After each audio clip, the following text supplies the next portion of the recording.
Good evening Himachal. राजकीय आदर्श वरिष्ठ माध्यमिक पाठशाला सरकाघाट के एक साथ शिक्षकों के कोरोना पॉजिटिव आने पर स्कूल को 2 दिन के लिए बंद कर दिया है। नगर परिषद अध्यक्ष संदीप वशिष्ठ ने तुरंत कार्रवाई करते हुए अग्निशमन कर्मचारियों के सहयोग से पूरे स्कूल को सैनिटाइज कर दिया। उन्होंने स्थानीय लोगों से सहयोग की अपील करते हुए कहा कि कोविड-19 के नियमों का पालन करें तथा 2 गज दूरी बनाए रखें, साथ ही मास्क भी जरूर पहनें। नमस्कार जी। जैसा कि सरकाघाट नगर परिषद के हमारे जो स्थानीय जनता है वो कोरोना के केसेस बढ़ते हुए थोड़ा भयभीत है, तो मैं सबसे ये अपील करता हूँ, इसमें घबराने वाली कोई बात नहीं है। जो भी SOP है उसका पालन सही ढंग से करें और साथ ही सोशल डिस्टेंसिंग, मास्क हमेशा लगाए रखें और सैनिटाइज़र का उपयोग करें। हाथ अपने जो है वो बार बार धोएं, जिसके चलते जो है हम इस महामारी से अपने परिवार की, शहर की सुरक्षा सही ढंग से कर सकते हैं। आज हमने विशेष तौर पे लॉकडाउन के दौरान लोगों में बढ़े साइकिलिंग के क्रेज को पूरा करने के लिए नगर परिषद ऊना ने अब रेंटल साइकिल योजना को शुरू करने का फैसला लिया है। साइकिल न खरीद पाने वाले लोग इस योजना से लाभान्वित होंगे। नगर परिषद ने प्रोजेक्ट पर काम शुरू कर दिया है, जिसके तहत अब लोगों को ऊना शहर में किराए पर साइकिल मिल सकेगी। नगर परिषद द्वारा शहर में कुछ स्थानों को चिन्हित कर साइकिल पॉइंट बनाने की कवायद तेज कर दी है। पहले चरण में 50 साइकिल से इस योजना की शुरुआत की जाएगी, जिसका प्रति घंटे के हिसाब से किराया वसूला जाएगा। इसके लिए 3-4 चीज़ें हैं। हमें CLC के थ्रू, ये मैंने ऑलरेडी प्रपोजल बना दिया हुआ है, मीटिंग होगी 5 या 6 तारीख को, उसमें हम इसको हाउस के सामने रखेंगे। CLC के थ्रू हमें कॉन्ट्रैक्ट बेसिस पे 4 या 5 लोगों की टीम बनाएंगे, जो हम स्टार्ट करेंगे। बेसिकली मैंने 100 साइकिल्स मांगे हैं। स्टार्ट करेंगे 50 साइकिल के साथ MC पार्क के बाहर, जहाँ मैं टॉयलेट्स बना रहा हूँ, उसके साथ ये एक छोटा सा कियोस्क हो जाएगा जहाँ ये 50 साइकिल पार्क्ड होंगे। वहाँ अर्ली मॉर्निंग और इवनिंग तक लोग आएंगे, मतलब जो हमारा कर्मचारी होगा वो वहाँ बैठेगा डायरी लेके, जिसने साइकिल लेना है। 2 टाइमिंग्स होंगी। अभी इसका थोड़ा सा हमने डिस्कस करना है। अगर लोगों की सलाह भी आए कि इसको रन कैसे करना है, मोर देन वेलकम। अगर हमारे से बेटर कोई सलाह दे सकता है, वी विल दिस थिंग। इसमें हम यहाँ तो रखेंगे 5 रुपये साइकिल निकालने के लिए और उसके बाद 24 आवर्स का रेट, ठीक है। यहाँ होगा प्रति घंटे का 3 रुपये, 2 रुपये, 5 रुपये, मैक्सिमम 5 रुपीज़ तक हम 1 घंटे का रेट ले सकते हैं। सो फॉर एग्जांपल किसी ने सैटरडे मॉर्निंग जाना है, 7-6:30 बजे निकलना है, 6:30, 7:30, 8:30, 9:30, 3 घंटे या 4 घंटे का उनका 20 रुपये लगेगा। सो फैमिली भी पूरी जाए, 60 रुपये में उनको बिना 3 साइकिल्स खरीदे उनको वो जोगी पंगे तक या गोविंद सागर, अगर किसी ने लंबा जाना है वो 8 घंटे लगा सकते हैं। ऐसा हम थोड़ा सा चलाएंगे, जिसमें वो अपने आप अपना 20 रुपये, 30 रुपये जितने घंटे लेकर आएंगे, वो इंस्पेक्शन कराएंगे और साइकिल वहाँ पार्क करेंगे। ये हमारा पहला चरण होगा। दूसरा चरण होगा, अगर ये सक्सेसफुल होता है, फिर हम कॉलेज के पास, इंदिरा ग्राउंड के पास एक और कियोस्क बनाएंगे, सो दैट इवन कॉलेज बच्चों के लिए जो पैदल जा रहे हैं वो यहाँ से साइकिल उठाए। मात्र हम रख सकते हैं कॉलेज के लिए डिस्काउंटेड रेट, बच्चों के लिए डिस्काउंटेड रेट्स, उसमें 5 रुपये लिए या 2 रुपये लिए, वो यहाँ का साइकिल ले गए और वहाँ जाके छोड़ दिया और वहाँ से अपना कॉलेज चले गए या वहाँ के यहाँ आ गए, इस टाइप का। थर्ड में हम कोशिश करेंगे, बस स्टैंड प्राइवेट हो गया है, सो आर्मी कैंटीन की तर्ज पर अब पैरामिलिट्री फोर्स के जवानों के लिए झलेड़ा में पुलिस कैंटीन खुल गई है, जिसमें पुलिस जवानों के साथ साथ सभी पैरामिलिट्री फोर्स के जवानों को भी 20% डिस्काउंट पर सामान मिलेगा। पैरामिलिट्री फोर्स जवानों के परिजन भी इस कैंटीन में पहुंचकर खरीदारी कर सकते हैं, जहां बाजार से कम दाम पर सामान उपलब्ध होगा। कैंटीन में इलेक्ट्रॉनिक, ग्रोसरी व अन्य घरेलू सामान सस्ते दामों पर उपलब्ध रहेगा। इस कैंटीन में ऐसा है कि इलेक्ट्रॉनिक्स का सारा सामान मिलता है, जहाँ उसके अलावा ग्रोसरी,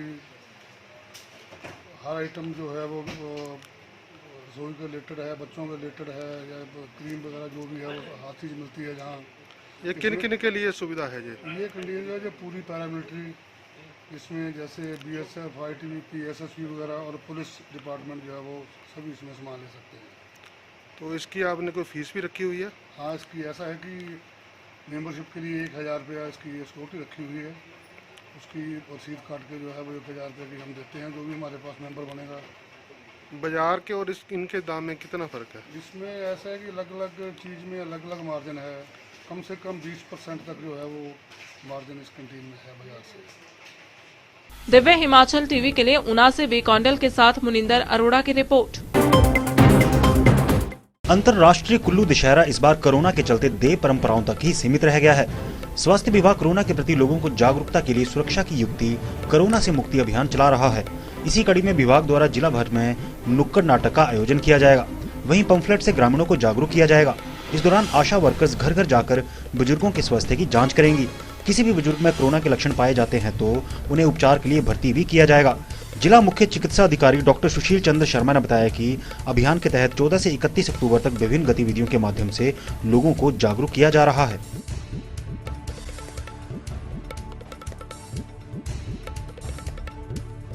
निर्देश ऑलरेडी हमको गवर्नमेंट की तरफ से टाइम टू टाइम आते रहे हैं कि जो होम आइसोलेशन में जो पेशेंट्स हैं उनके प्रति भी जो है उनको जागरूक किया जाए, उनको डाइट के प्रति भी बताया जाए, उनके स्वास्थ्य के प्रति भी जागरूक किया जाए। और उसके साथ में जो होम आइसोलेशन की गाइडलाइंस जो हिमाचल प्रदेश सरकार ने जो जारी की हुई हैं वो भी हम उनको प्रिंट आउट करके हम उनको मुहैया करवा दी गई हैं।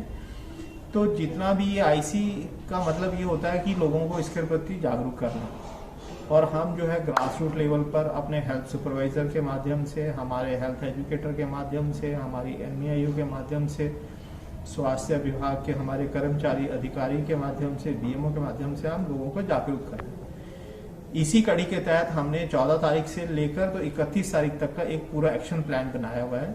और इसी एक्शन प्लान के तहत जो है वो जो हमारा मन्नत कला मंच है यहाँ का, उसके माध्यम से हमने एक नुक्कड़ नाटक भी करवाया। एक लोकल कुलवी जो गाना है उसके माध्यम से भी लोगों को जागरूक किया गया। जब जागरूक किया गया तो इस चीज़ को सुनिश्चित किया गया कि सोशल डिस्टेंसिंग जो है उसको फॉलो किया जाए। मैं स्वयं भी जो है जहाँ जहाँ भी मैं टूरिंग के लिए निकल रहा हूँ, आम जनता से हमेशा इस चीज़ के लिए निवेदन करता हूँ और लोगों को जागरूक भी हम लोग करते हैं कि जो मास्क है उसका प्रयोग जरूर करें। मेरी आम जनमानस से भी एक ही अपील रहेगी, जो मास्क है उसका प्रयोग जरूर करें। दूसरी बात, सोशल डिस्टेंसिंग का पालन जरूर करें। तीसरा है जो अपने हाथ हैं उनको फ्रिक्वेंटली सैनिटाइज करें, या जहां अगर घर में है या कहीं जहां साबुन की व्यवस्था है वहां से साबुन से अपने हाथों को जरूर धोएं। और अपने घरों के अंदर जो बुजुर्ग हैं उन बुजुर्गों की देखभाल जरूर करें, क्योंकि जो बुजुर्ग हमारे घर में हैं वो हमारी बहुत बड़ी अमानत है। हम चाहते हैं कि हमारे घरों के बुजुर्ग जो हैं वो स्वस्थ रहें और उनको स्वास्थ्य जो है उनका बिल्कुल ठीक रहे। तो उन बुजुर्गों की देखभाल करना जो है वो भी हमारी एक प्रायोरिटी है। इसी कड़ी के तहत माननीय जिलाधीश महोदय कुल्लू ने एक संचेतना नाम का एक अभियान जो है उसकी भी शुरुआत 14 तारीख से की थी, जिसमें हमारी सभी आशा और स्वास्थ्य कार्यकर्ता जो पहले अर्बन क्षेत्र की जो हमारी आशा है वही इसको देख रही थी, पर अब जो है हमने 5 बीएमओ से इस चीज़ के ऊपर निवेदन किया है कि इनको जो है पूरे हमारा आशा और हेल्थ वर्कर के माध्यम से जितने भी हमारे जो बुजुर्ग लोग हैं उनके स्वास्थ्य की देखभाल की जाए। और जो हमारी ACF कैंपेन पहले हुआ था उसमें जितने लोग डायबिटिक या हाइपरटेंशन या नॉन कम्युनिकेबल डिजीज से पीड़ित थे, इन लोगों को जो है विशेष फोकस किया जाए और इन लोगों की स्वास्थ्य जांच करने के बाद अगर इनमें कोई प्रॉब्लम पाई जाती है तो तुरंत इनको हॉस्पिटल में इनका चेकअप करवाया जाए और इनका कोविड टेस्ट भी करवाया जाए। तो ये IC एक्टिविटीज़ हमारी चल रही है और हम आशा करते हैं कि इन दिनों में हम पूर्णतः जो है 100% अपने इलाके की जनता को जागरूक करने में सफल रहेंगे। पर मैं विशेषकर आप सभी जो हमारे इलेक्ट्रॉनिक मीडिया है आपके माध्यम से भी एक ही संदेश देना चाहूँगा, मास्क और mask, hand sanitization and social distancing, इन 3 चीज़ों का जरूर पालन कीजिएगा। अगर इन 3 चीज़ों का पालन अगर आम जनमानस करेगा तो कोरोना आपसे बहुत दूर रहेगा। धन्यवाद। Thank you. Divya Himachal TV के लिए कुल्लू से सुशांत शर्मा की रिपोर्ट।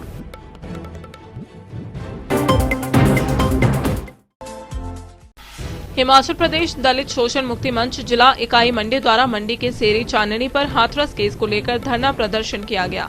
इस दौरान दलित शोषण मुक्ति मंच के जिला उपाध्यक्ष रविकांत ने कहा कि 14 सितंबर 2020 को हाथरस में एक दलित लड़की के साथ सामूहिक बलात्कार हुआ। उसके बाद उसकी रीढ़ की हड्डी व गर्दन तोड़ दी गई। बलात्कारियों ने उसकी जीभ काट दी। इस घटना से पूरा देश शर्मसार हुआ है।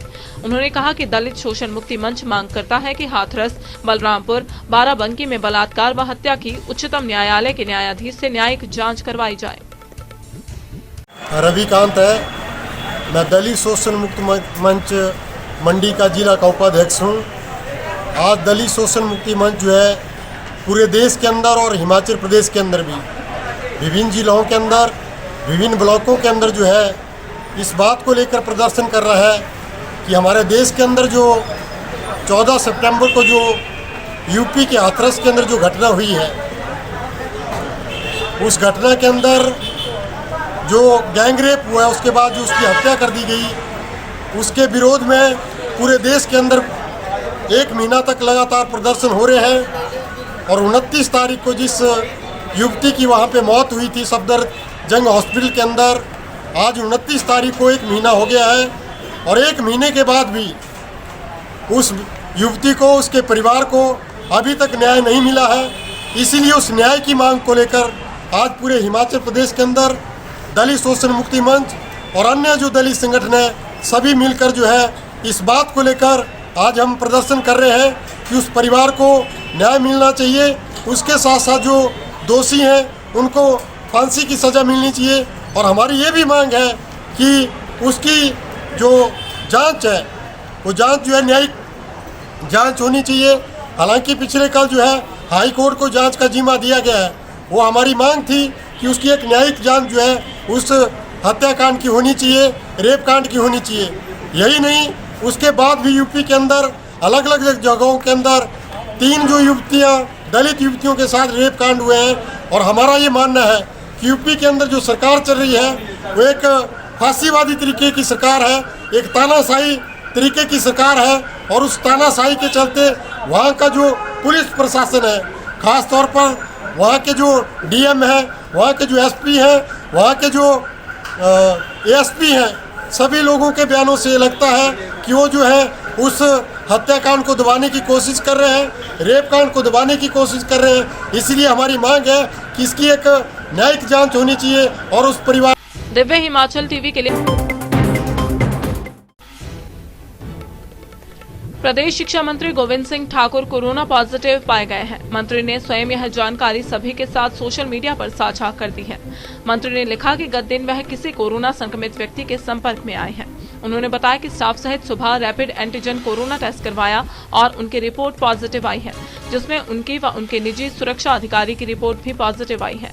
मंत्री ने कहा कि उनका स्वास्थ्य हालांकि बिल्कुल ठीक है, लेकिन चिकित्सकों के परामर्श के अनुसार वह घर पर आइसोलेट हो गए हैं। उन्होंने पिछले कल उनके संपर्क में आए सभी लोगों से अपने अपने स्वास्थ्य जांच करवाने का आग्रह किया है।